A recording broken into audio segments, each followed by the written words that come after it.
Despite making a fool of herself in front of Dr. Gray and Detective Conby, Emily felt surprisingly invigorated. She felt absolutely sure that it was her manipulation of the talisman that had brought her back to Derceto. Jeremy mentioned 2 items in his commonplace book that somehow connected him to 2 more dreams, or whatever they should be called. If Jeremy had 2 more worlds open to him, then maybe he would hide there if he was scared. Or maybe he found a way to Tarawea, the place Jeremy so desperately wanted to visit. Excited to follow up on her clues, Emily set out to find the old clock and the boiler.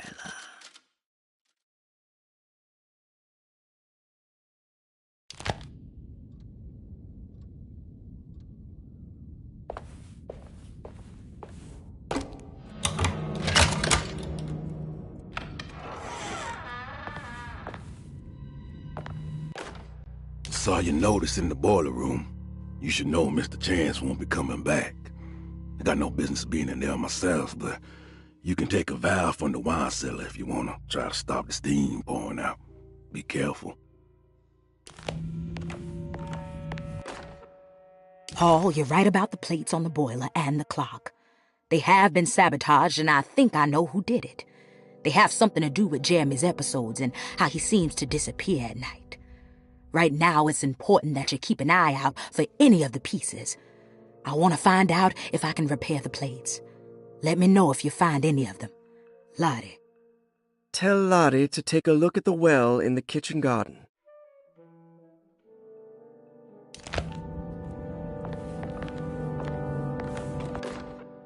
Dr. Elmore Lee Gray is Deceto's chief doctor. Accounting and all administrative work is handled by me, Paul Waits. Magdalena Thompson, or Mags, is responsible for the household. Jean-Baptiste and Charlotte Tabois are responsible for keeping the guests' medical regimens in check. Finally, Jack Chance is our gardener, who can occasionally be seen in the conservatory, but is for the most part busy outside. There are currently 6 guests at Derceto. Malcolm McCarthy and Ruth Tallant reside on the first floor. Jeremy Hartwood, Elisabetta Perosi, Grace Saunders, and of course Cassandra Beauregard live on the second floor.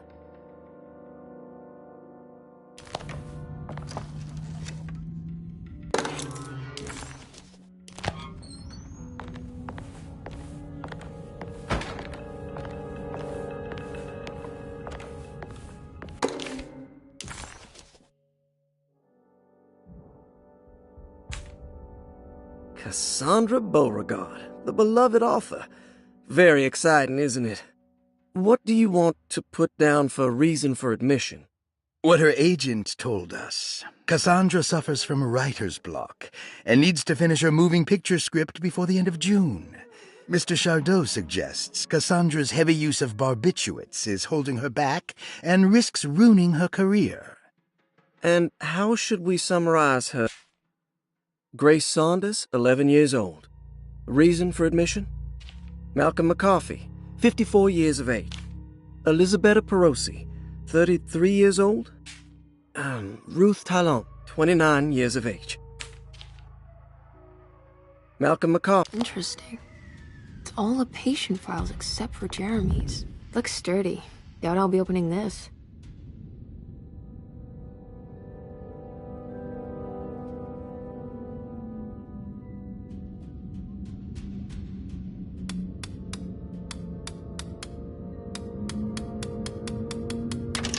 Oh wow, I can't believe I guessed the combination. I must be so...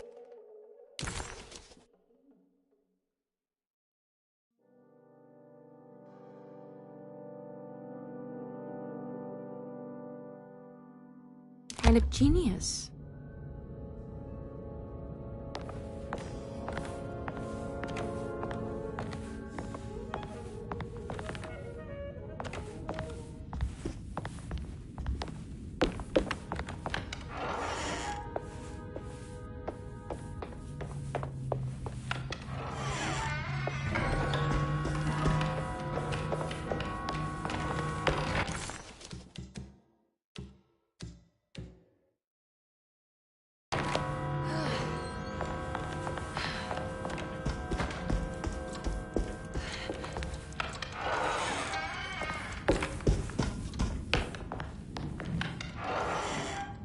Jeremy's room. All but Emily's here. normal.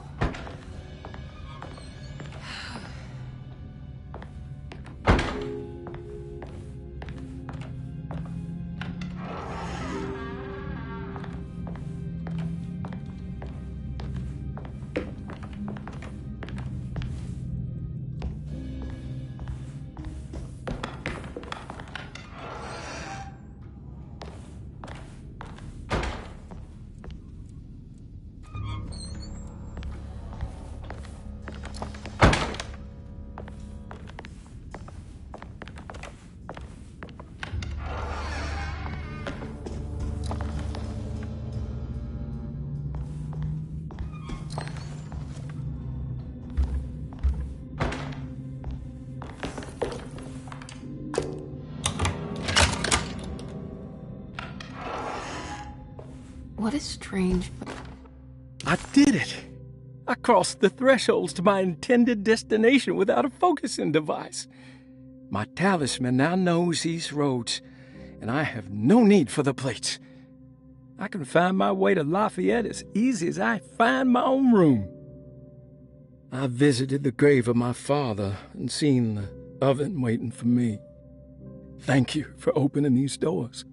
I now must summon my courage and go back to that hateful mound outside the oil rig. I hope you'll be feeling better when I return. Jeremy. Beautiful room. Will I need to remember how to get them out again? They are locked up for good reason. I am sure she is still able to whisper the answer in the ears of the wrong people. But not for long. I will see her burned soon enough. That black goat will be sacrificed to put an end to it all. Then it will all be over. No more Derceto, and sadly, no Astarte. Those good pirates of Pontchartrain. May you still sail the lake, until you find the shores of Hali.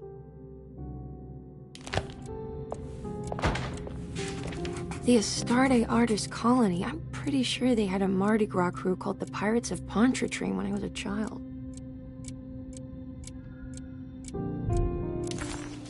The simple astrology cipher was a favorite among the artists who lived in the house 20 years ago. They easily turned into numbers when needed, but also acted as signatures for the members.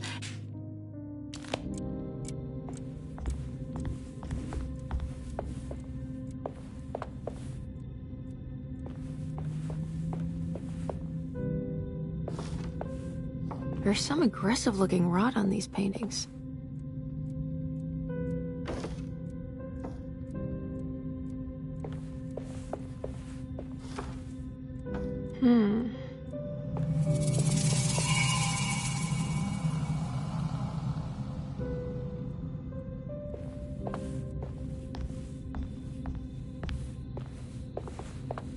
Are these zodiac signs?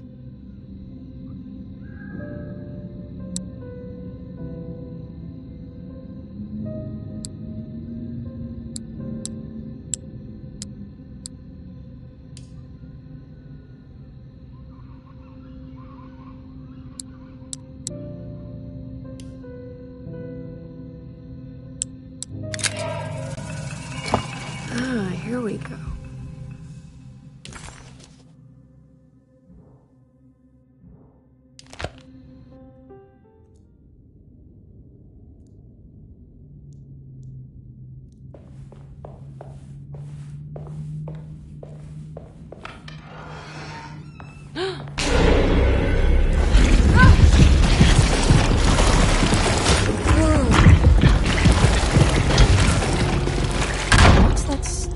Looks like some kind of rot. Suddenly, Jeremy's bleak dreamscape devoured Emily, drowning her in dread and darkness, only to moments later spit her out again.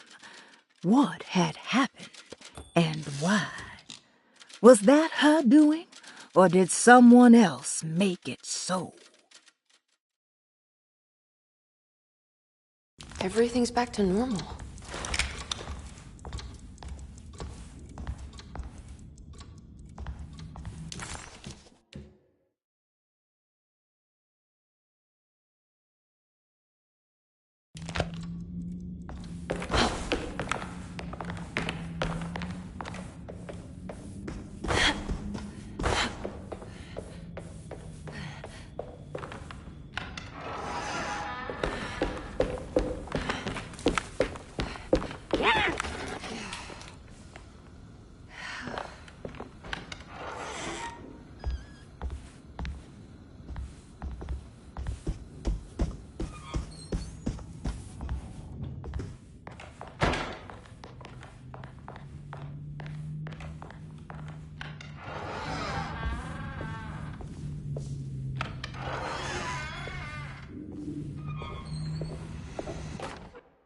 You know, Mr. Waits, I saw a piece of the plate that Liza broke. I think she's been hiding them. She's not very good at it. She just chucked it into the little room with all the tools behind the boiler. I left it there. I didn't want to embarrass her by picking it up while she was looking. We went upstairs instead and played backgammon. I let her win, because she's so unhappy. The piece looked like the one on display in Cassandra's room. You know about that one already, right? Or is your eyesight really that fuzzy? I hope you don't feel bad about your glasses. You only look stupid when you squint. Maybe if you had more eyes, you would see these things. I wish you had all the eyes you needed.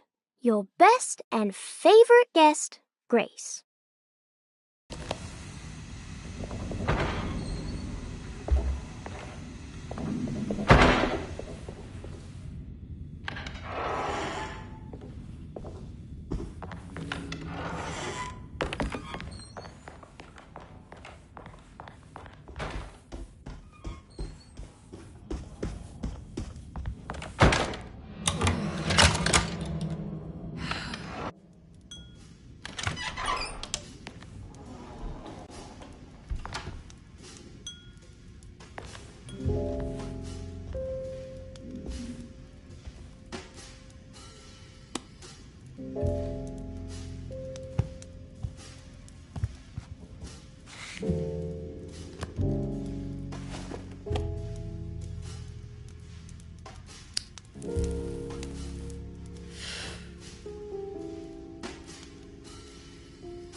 Good evening, Miss Hartwood.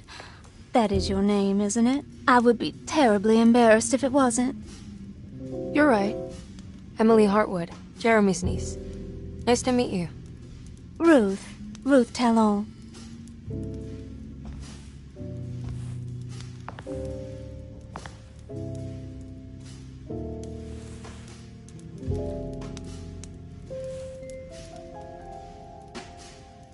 Is that Perique you're smoking?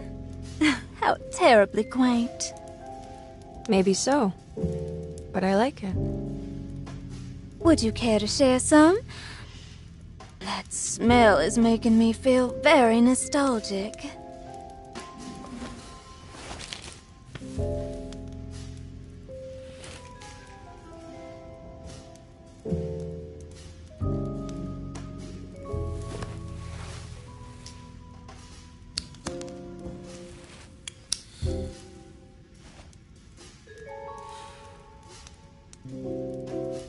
Is it all that you hope for?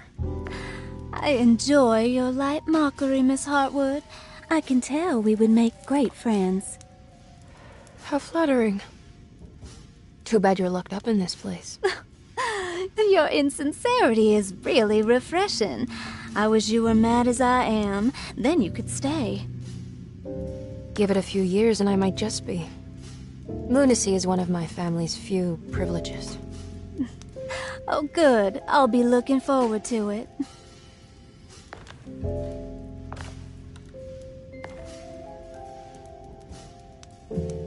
You don't know anything about what happened to Jeremy, do you? Everyone here is really strange, and it's hard to know what to make of anything you hear. Occasionally, it sounds quite exciting, though. Good versus evil and all that. I'm sorry, but I don't think I have anything useful to share. It doesn't matter. Thank you for the much-needed break. Bon voyage.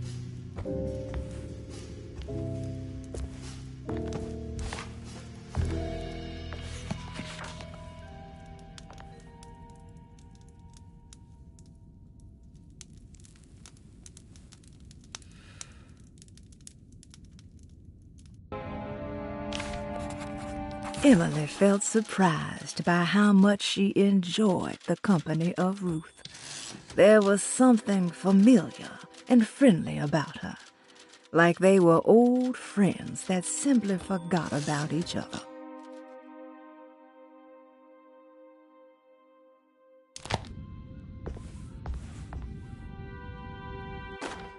Lost Plantations of Louisiana, Thierry Briclot, 1917. Derceto was a small plantation on the eastern shore of Lake Pontchartrain. The land was considered difficult for industry and was sold for only $30 to Elijah Pickford in 1818. Pickford employed hundreds of workers from nearby New Orleans to clear the woods and build a small plantation mansion facing the lake with a striking Greek Revival temple facade. Derceto kept a modest production of Perique tobacco and indigo that persisted up till the Civil War. During the antebellum era, Derceto was the source of many rumors concerning voodoo and witchcraft. People who traveled the lake reported seeing people dance at night in front of bonfires, bleating and wailing. On June 17, 1862, Captain J.W. Norton of the Union Army recounts leading a raiding party from ships anchored in Lake Pontchartrain in order to seize control of Derceto and free the slaves working there. The captain was surprised to find the workers fighting back with unprecedented zeal. Norton's account describes these men and women as enraged with fanaticism. Pickford reportedly tried to placate the raiders, but was shot in the confusion. Captain Norton left the mansion burning and retreated to his ships with his men. Derceto was left in ruins for several decades. The ownership of the land was long disputed and returned to the Ledoux family in 1901. Several police reports were filed during the following years as the Ledoux tried to get rid of a camp of squatters on their land. The police made several visits to remove the trespassers, but the people kept returning. On November 1, 1907, Inspector Legrasse of the police charged a deadly attack in order to save several children kidnapped by the squatters. Many were killed and even more were jailed. The following year, Ledoux rebuilt Derceto, incorporating the surviving stone foundation and adding a magnificent wrought iron conservatory. The farmland had been reclaimed by the surrounding woods, so it was no longer profitable to use as a plantation. Instead, the house was turned into an artist's colony. The Astarte Artist Colony was a successful group of artists, including figures such as painter Heinrich Cassel and poet Nora Keith. The group was also known for their beloved Mardi Gras crew called the Pirates of Pontchartrain. On September 29, 1915, a tropical hurricane tore through Louisiana, causing Lake Pontchartrain to flood New Orleans. Due to the remote location of Derceto, it took almost 2 weeks for outsiders to learn that the artist's colony was abandoned. The 12 residing artists had all vanished without a trace. The empty mansion of Derceto still stands on the shore of Lake Pontchartrain, with much of its temple facade intact. The Ledoux family currently has no intention of repairing the house.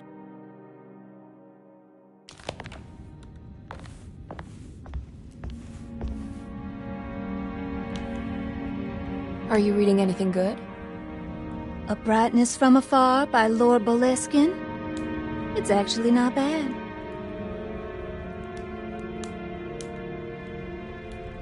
You know where Detective Carnby is? Oh, you don't need him. You're doing fine. I should probably go. Until next time, chérie.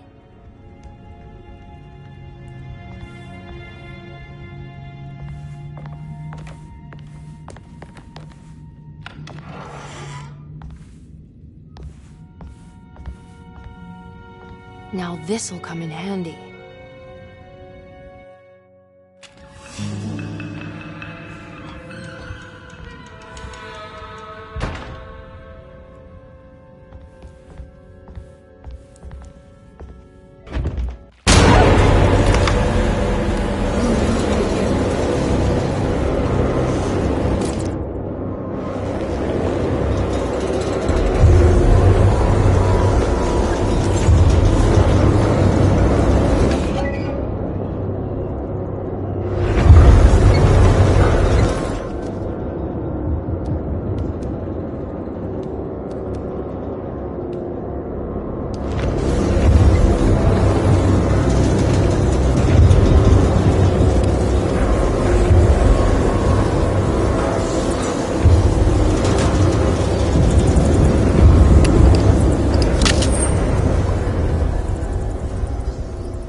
I don't understand what's happening.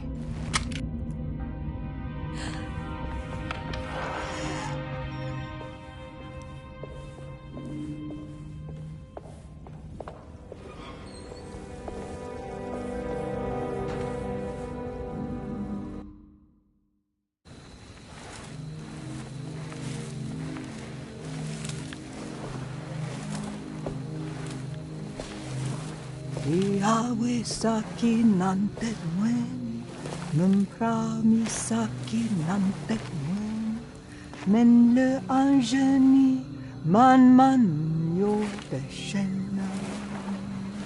What are you doing sneaking around? You almost scared me to death. I'm sorry. I didn't mean to disturb your ritual. I wouldn't have guessed voodoo was in practice at a place like this. The doctor may be all about science, but I know these roots have power. You know what's going on here? I have a feeling Derceto is cursed. There are several players with stakes in this game. Derceto isn't cursed or blessed. It's a battleground. And it would all be a lot better if you could get your uncle out sooner than later. That's all I'm trying to do. I wish you the best of luck, Miss Harwood. I really mean that. Now, if you'll excuse me, I need to look after my gumbo.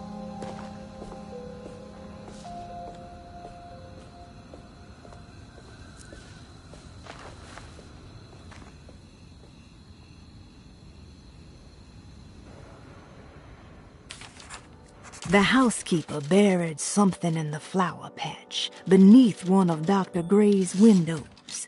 She was singing in some Creole language, performing a peculiar bourgeois voodoo ritual. Certainly not an unfamiliar sight in the French Quarter, but voodoo had never felt this bitter to Emily.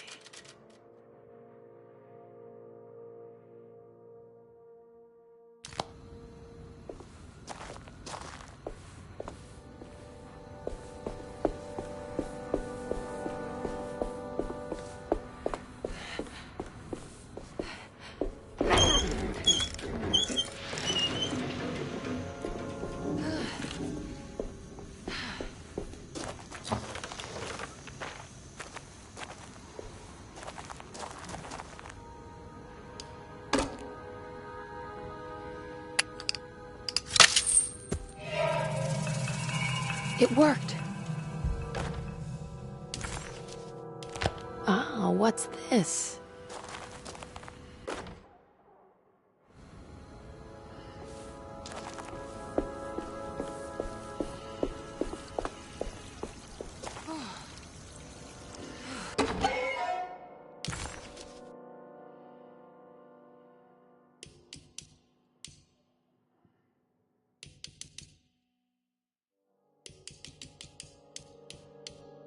This can't be.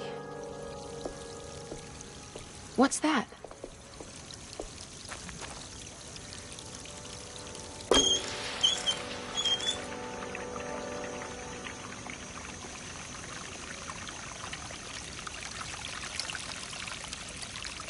There we go.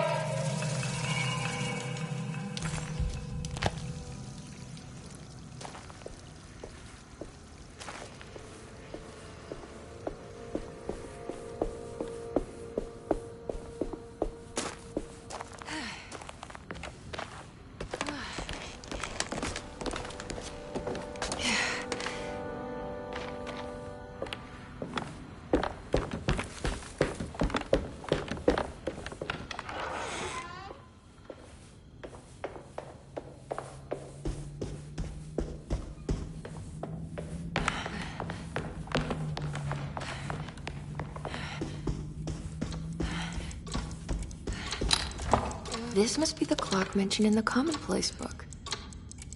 This looks like the thing that held the talisman in the French Quarter, but it's broken and missing some pieces. The old clock was an intricate machine with eccentric astronomic motifs, but nothing appeared particularly unusual to Emily. But then she discovered a large decorative plate that reminded her of Miss Jackson's ritual bench, where she had configured the talisman to open the door back to Deseto. The clock's plate had unfortunately been sabotaged, but if she could piece the plate back together, she figured she would be able to repeat the procedure and maybe open up to another world.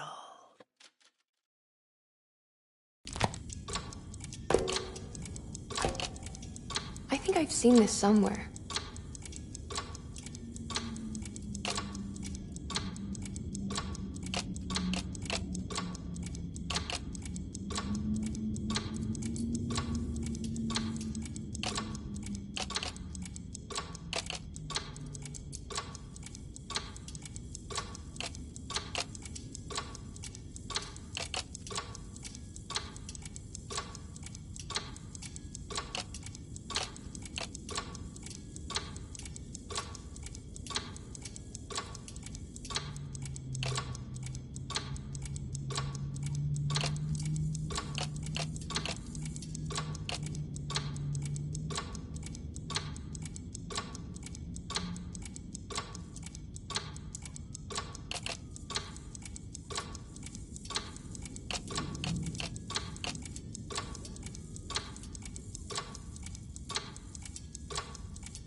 There was something in Jeremy's notebook. Did it break? The clock just stopped.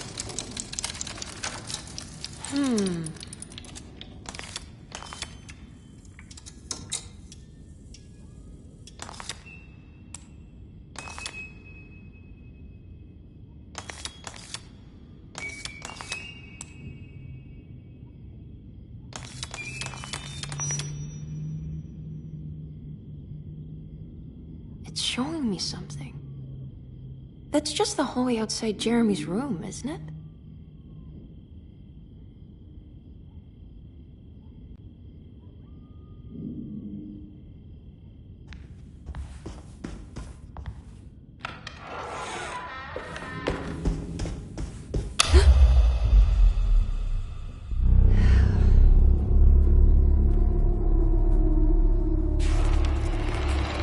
Emily deserved a sense of triumph, but she was too on edge to appreciate her success. There was no reasonable explanation why the talisman let her open up this other world. Was this really happening? Or was this somehow all in her mind? There was no time to question her own sanity. She had to find Jeremy. If he was here, she thought, would she find Jeremy in the hateful mound? I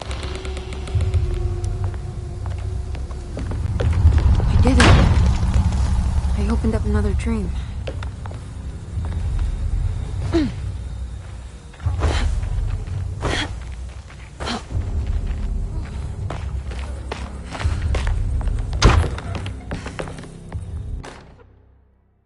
May 1923, Monday. All okay, ready for delivery. Maintenance, oil pump must be serviced. Any tampering causes large spills unless properly forestalled. Tuesday, shipment delayed but delivered. Maintenance, service bridge close to broken. Wednesday, prospectors reluctantly agreed to show the burial mound to Mr. Hotwood, a painter, who read about our finds in the papers. He means to return tomorrow and try to find a way inside. Thursday. Mr. Hotwood's efforts delayed. The workers seemed nervous about his presence. Hotwood promised not to return to the compound. Instead, he has taken up an offer by L'Officier, the riverboat captain, who means to pilot him to the site tomorrow morning. Hopefully that's the end. Work can resume. Maintenance. Bridge from the oil tower to the bayou has collapsed. Sabotage suspected. This is the devil that guides us now.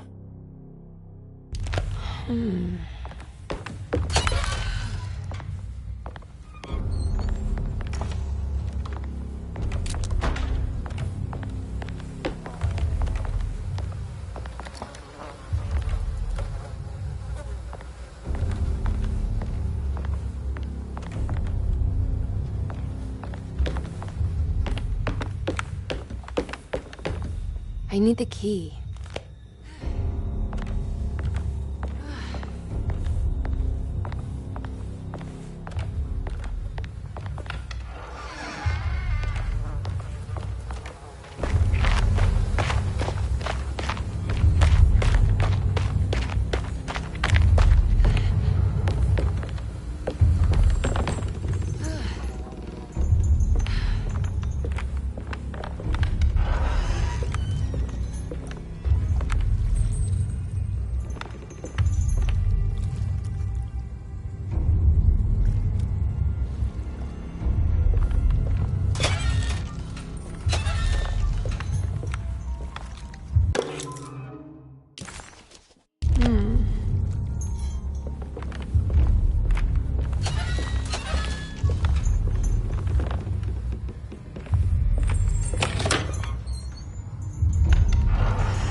Here we go.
It worked.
this. I just need something to hit it with.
to be a way to get to the other side.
Now what?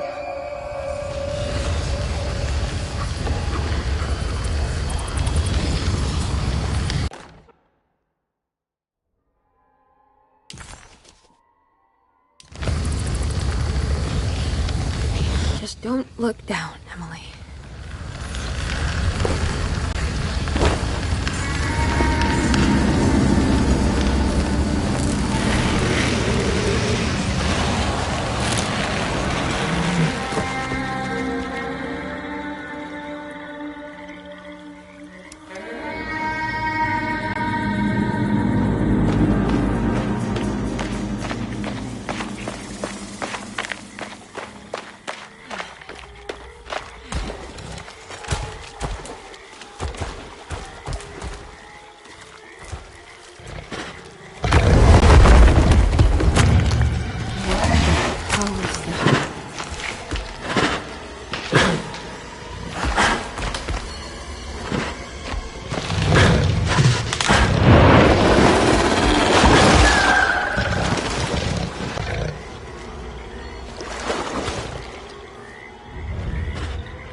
The hateful mound Jeremy mentioned in his book.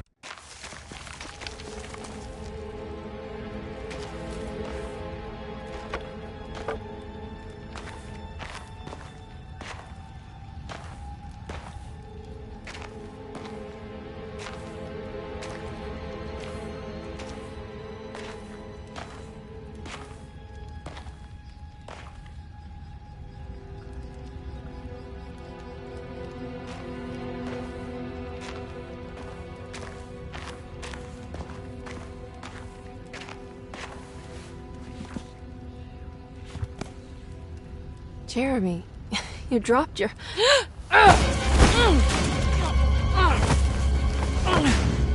Mrs. Marcus? Get off of me! What are you doing here? Trying to find my uncle. Jeremy is your uncle? Could you please? Thank you. And it's Miss Hartwood. You don't remember me? I remember you, Miss Dubois. I met your brother Baptiste earlier. I suppose he hadn't found Jeremy either then. We spread out to find him. Can I have this? I'm trying to get to Tarawea. Fine, believe the rest. I just want Jeremy to come looking.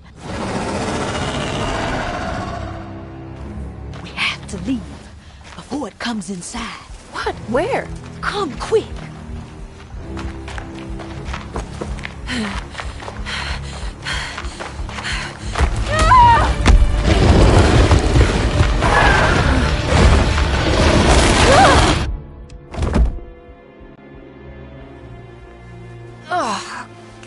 Damn my soul.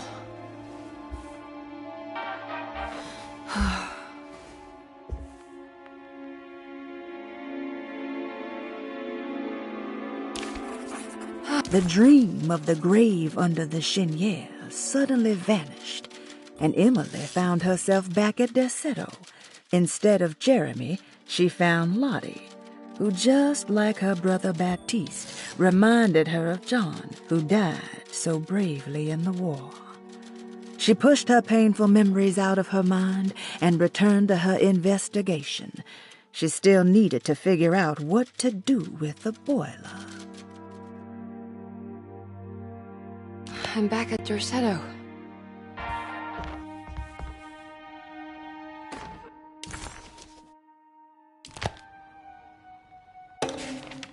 Reflections on the Power of the Verb in Certain Texts by Juan Luis Jorge.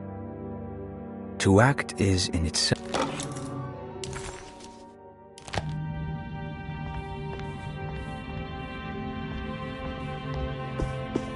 It's wet shut. It worked.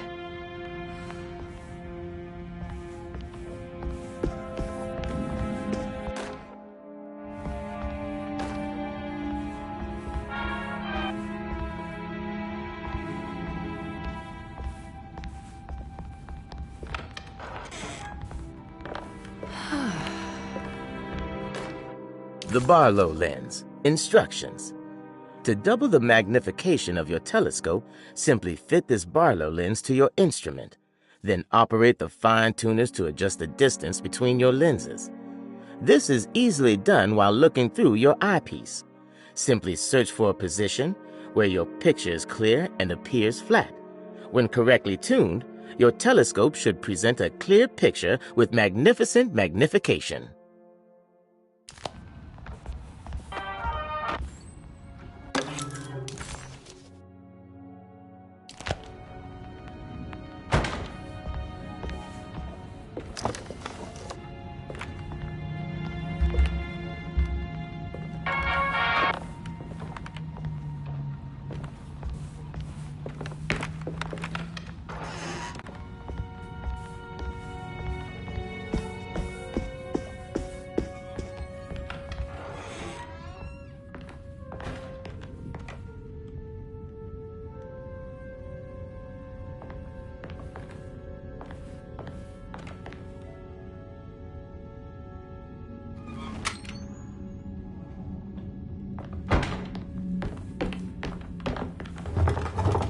It's blocked.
Okay, that wasn't so bad.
Ugh.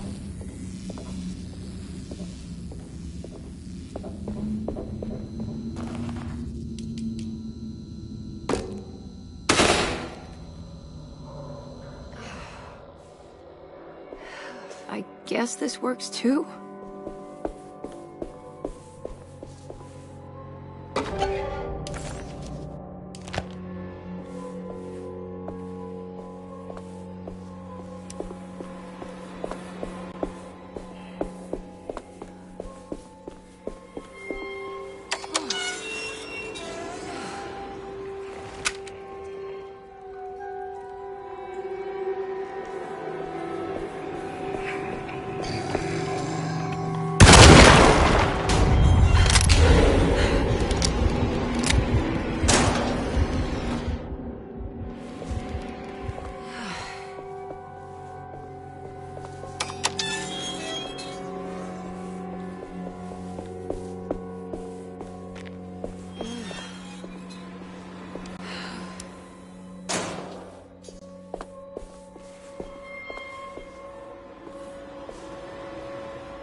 Jeremy?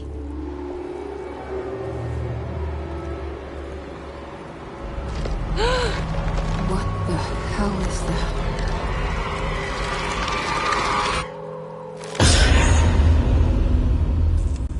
What? There was a dead body in here. Did I just imagine that? The body of Deceto's clerk transformed into some eye-clad abomination before he suddenly disappeared. Surely it was all in her head, a horrible vision planted by the Dog Man.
Come on, Grace. I'm too tired for games. I'll even let you play with my jackknife. Oh, good evening. You haven't seen a little girl by any chance, have you? I don't think so. You would have known if you did. The only kid crazy enough to be in this place. She's not in her room, then? That would be a first. Always running around causing trouble. She's very hard to pin down, that one. You want a sip? I'm good, thank you. Well, I should be going then. Unless there's anything you need from me. I just want to find my uncle before anything happens to him. Oh, don't worry, miss. He'll show up. He is much too lily-livered to kill himself. Why would he? It's his greatest ambition, didn't you know? Take care now.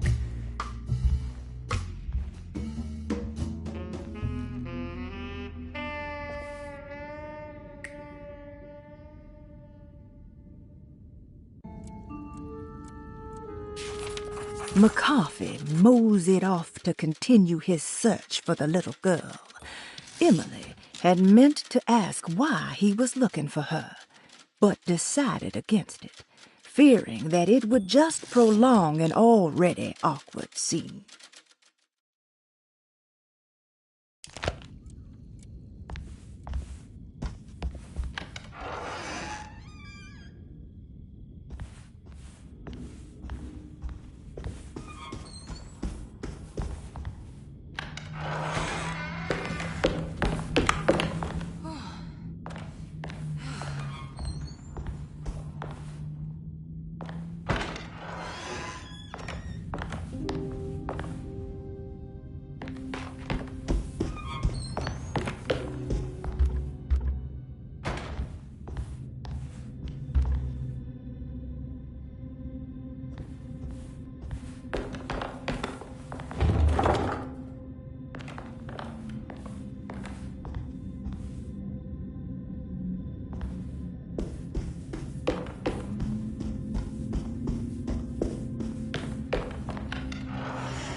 It's wet shut. It worked.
Do you teach piano as well? Huh? You're a governess. Did you teach those clawing Casino kids how to play the piano? How do you know about that? Just because grown-ups don't notice children doesn't mean we don't notice you. Yes. I taught them some piano. Are you any good at it? Not good enough to play a broken one. It fell from the attic. Brought half the ceiling down. It was Jeremy's fault, wasn't it? Nobody knows what happened. But you're not wrong.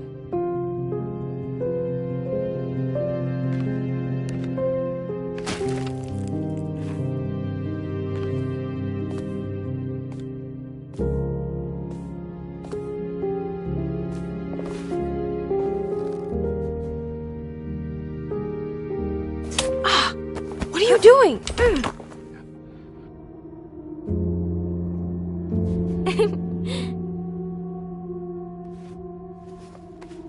I'm gonna go now. See you around.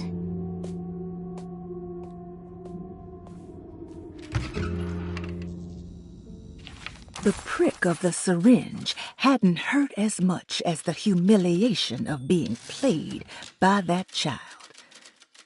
Emily just couldn't make any sense of her behavior. Grace seemed amused, but not mocking. Was this just her being playful?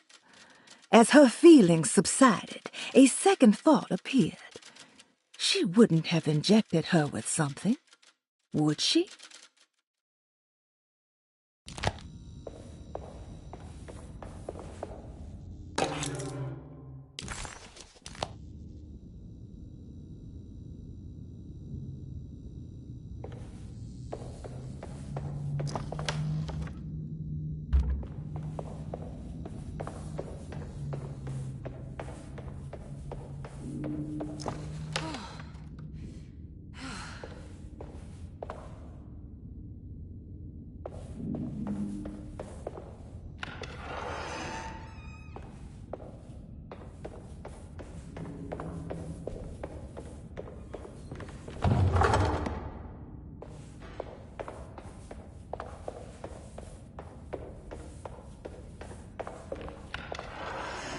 Ugh.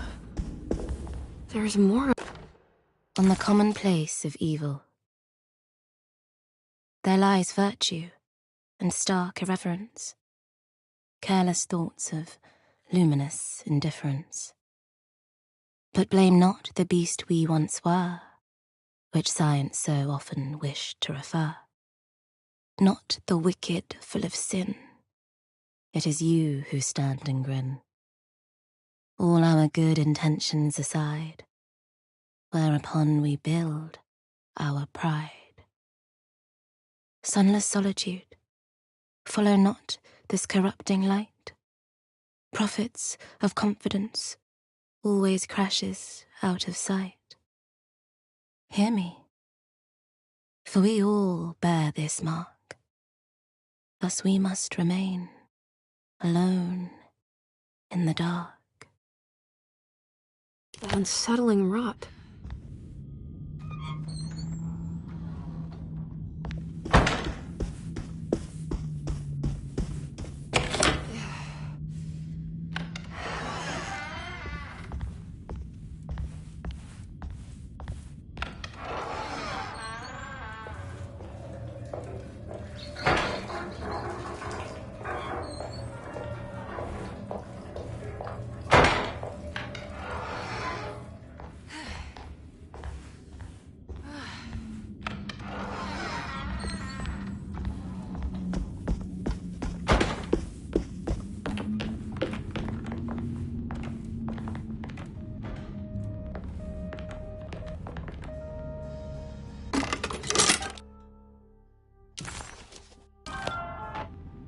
Now what's this?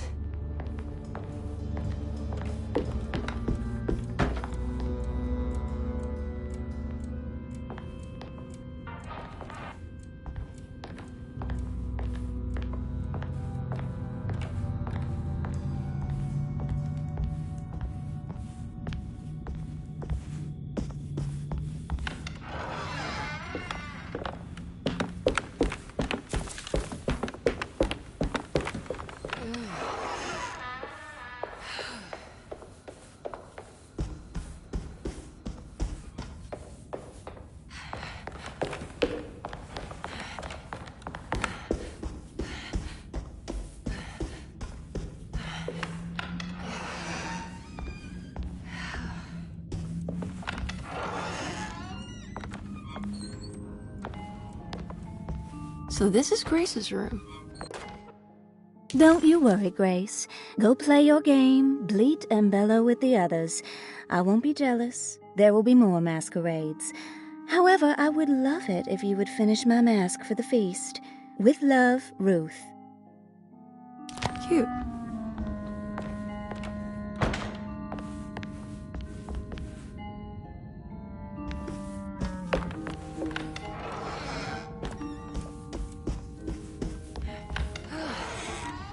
This must be the great Cassandra Beauregard's room. I'm not sure what I expected. Maybe something more extravagant? Miss Beauregard, I picked up your medicine at the post office today. As you understand, it needs to be administered by the orderlies for your safety. I've put the box in Lottie's room for now, and I'm sure she will find you as soon as possible. Mr. Waits.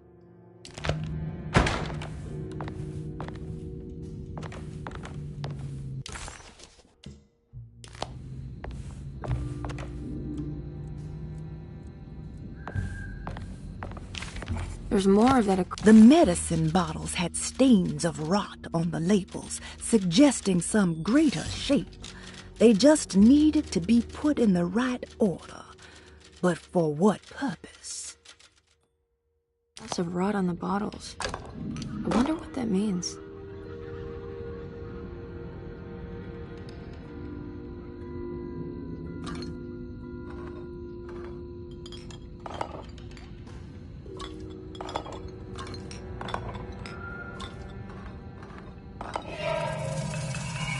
The rot made the shape of a snake. Is it telling me something? Maybe it has to do with the numbers on the bottles.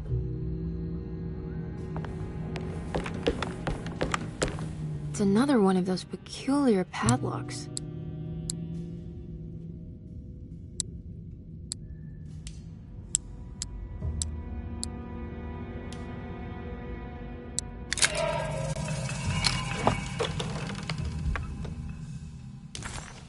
It's another piece of broken plate.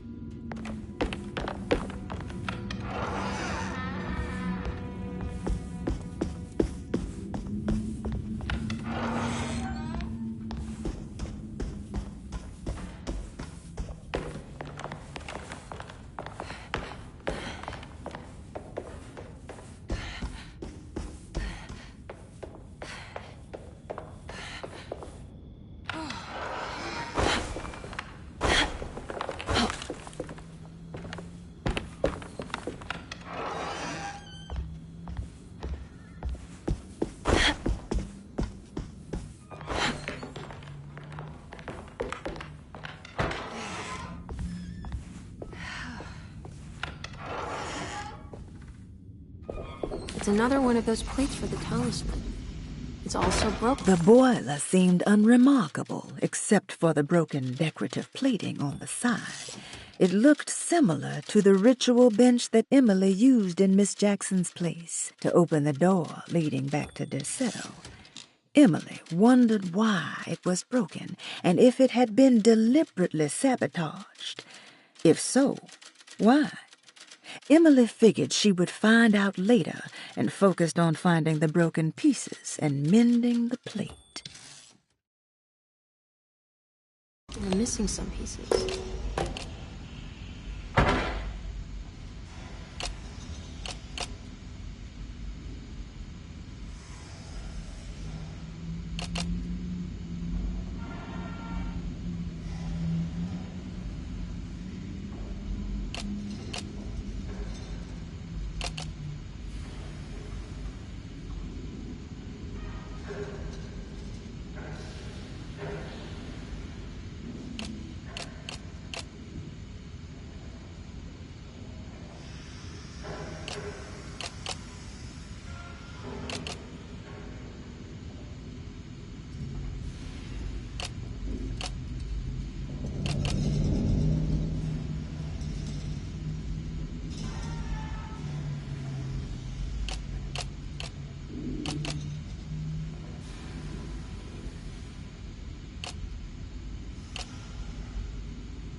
talisman is showing another room. Something is open.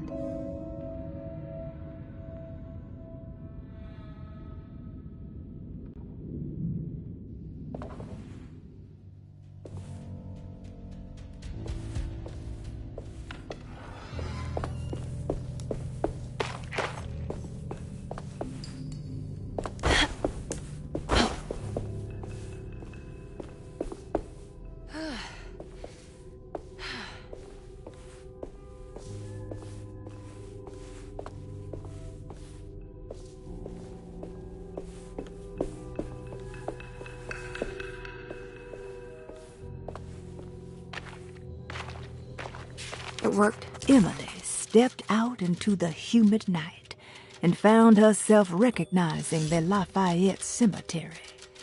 She hadn't been here for years, she thought, and in a way, she still hadn't returned. This was something not quite the same. Hoping she would soon get to see her uncle, she set off to find the chapel mentioned in his book. I'm in another one of Jeremy's dreams.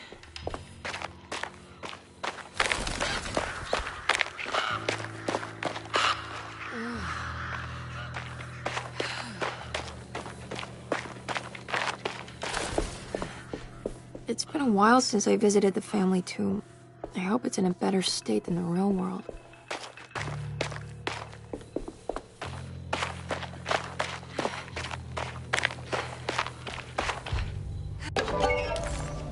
What's this? What's that for? There we go.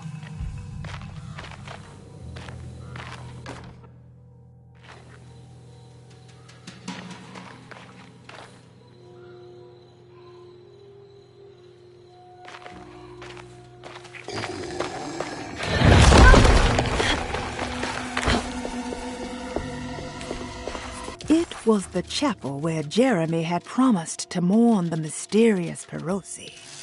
Maybe soon she would be able to talk to her uncle and have him end this madness.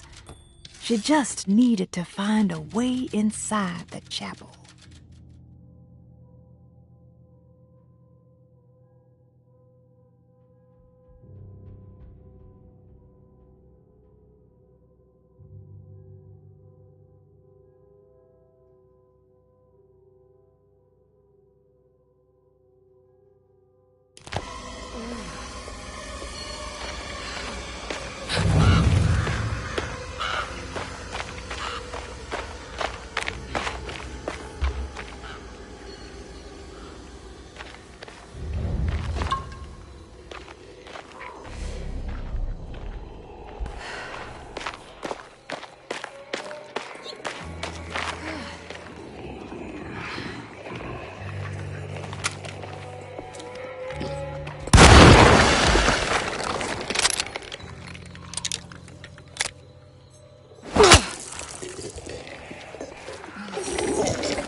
There we go.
I made it out.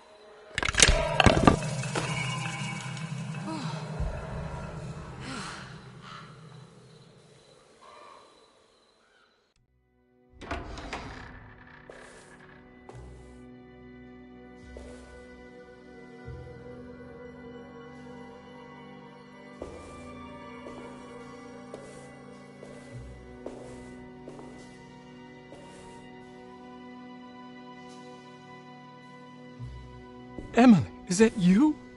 Jeremy. What are you doing here? Well, you sounded so miserable in your letter. I've come to take you away from here. I can't believe I made such a foolish mistake. All I wanted was for you to stay away. What do you mean? I bargained with the Dark Man. A pact to keep New Orleans safe with my own life as tribute. The Dark Man isn't real, Jeremy. There is nothing he can do to hurt you. How do you think any of this is happening? How do you still not trust my words? Fine. Then let me help. Don't be foolish. He will bury you next to me in his sunken temple for an eternity. I don't care. I'll find a way. I have my own talisman, and I know about Tarawea. Oh, wait, don't speak.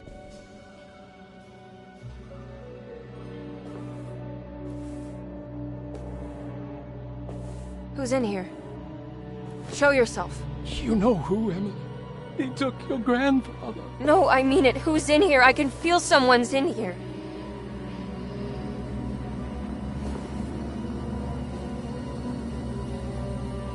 Evelyn!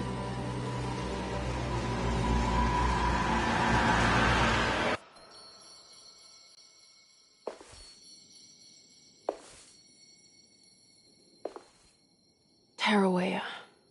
Why do you want to go there, Jeremy?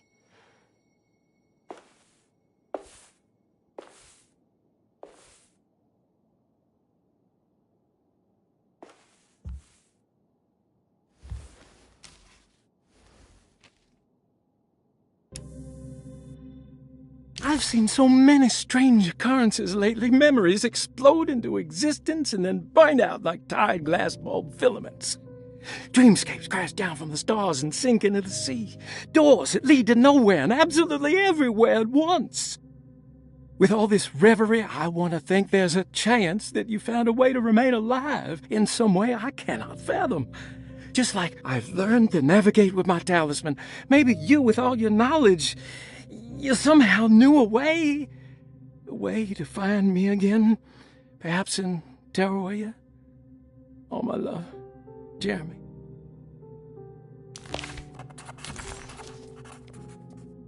I need to find... Despite suffering the Heartwood curse herself, Emily never thought she would be seeing the Dark Man manifested in front of her eyes. To Emily, the curse was very much a psychological condition and not something that could suddenly step into a physical world. What did this mean? Could her own personal demons take form? Surely the only way to get any answers would be to find a way to the place Jeremy so desperately wanted to go. She needed to go to Tarawea. It was the chapel where Jeremy had promised to mourn the mysterious Perosi. Maybe soon she would be able to talk to her uncle and have him end this madness. She just needed to find a way inside the chapel.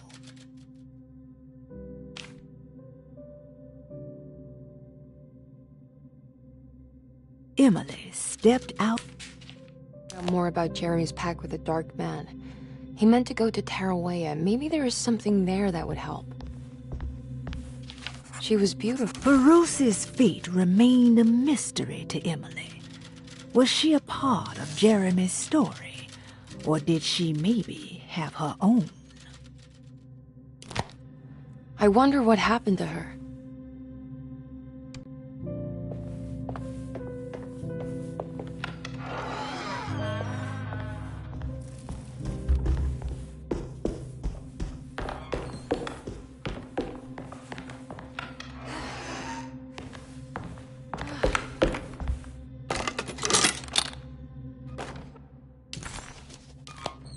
It's a telescope lens.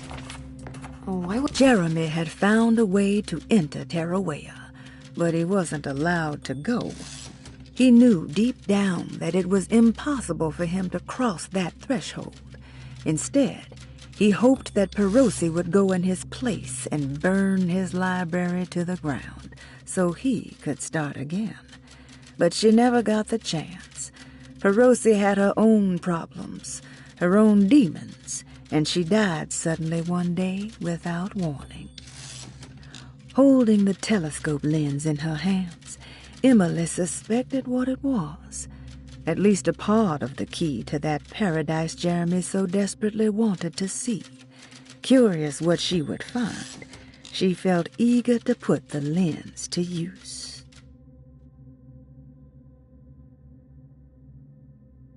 Lock it in here.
Wait, what's going on?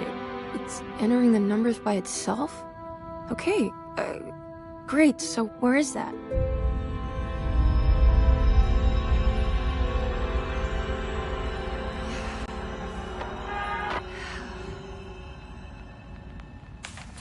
Was this dream of Tarawea without a catch? A place for rest and comfort.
Here we go.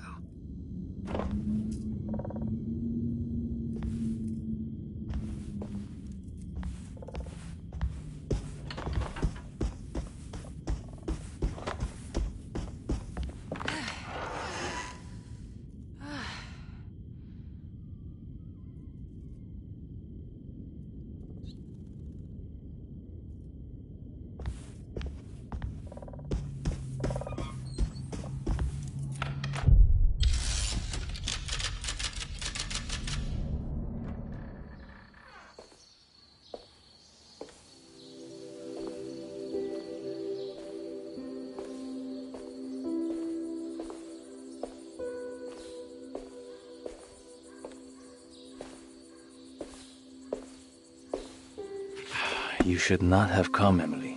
How do you know my name? Have we met? In a manner of speaking. As a manifestation of Yermi's deepest desires, I am to you unfamiliar. Yet I know of you. Are you Jeremy? Is that what you're saying? I am only his subconscious thoughts. I cannot speak for his totality. How come you have a Spanish accent? And what is this place? Is this Tarawea?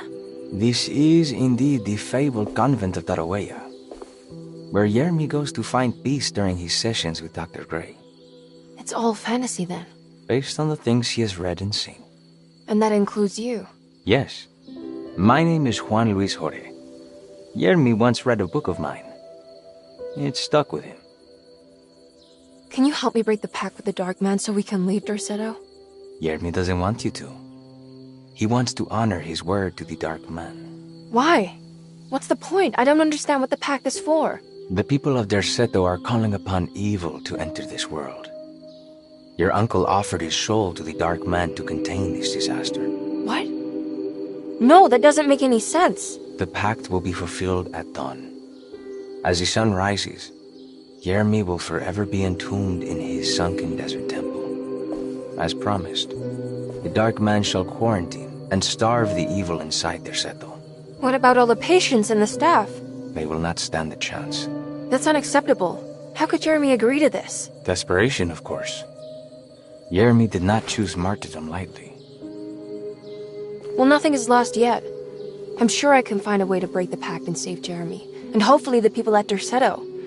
What even is this evil you're talking about? I don't know much. I think some nightmarish entity from the bayou. I'll just have to deal with that later. First, I have to get Jeremy out of his deal. What? Did you run out of arguments? You're actually quite inspiring, Miss Emily. If we put Jeremy's feelings aside, I would have to say I agree with you. Really? You might just be able to save the old man from himself. I think you should take a look in the convent library. Try to find the truth about Jeremy's relationship with the Dark Man. Okay. You should know that you won't be alone in those grand halls. The Dark Man has been reading those books for years. He's here? You'll have to be very careful. Of course. I can be careful. Good luck, Miss Emily.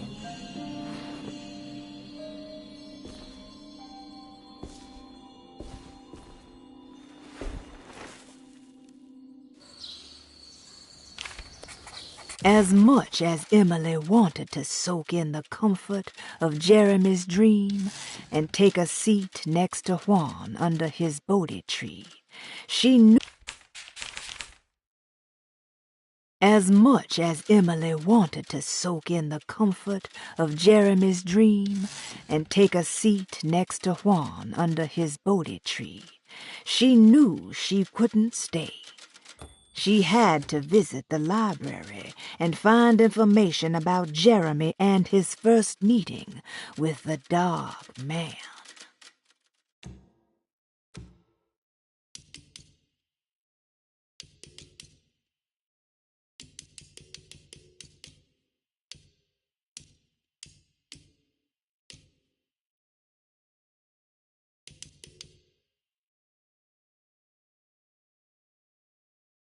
There are many ways to cross a threshold.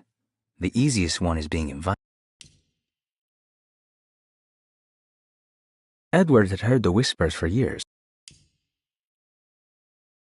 As the world moved into the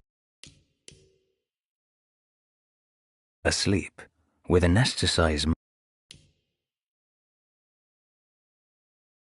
bull worship is common.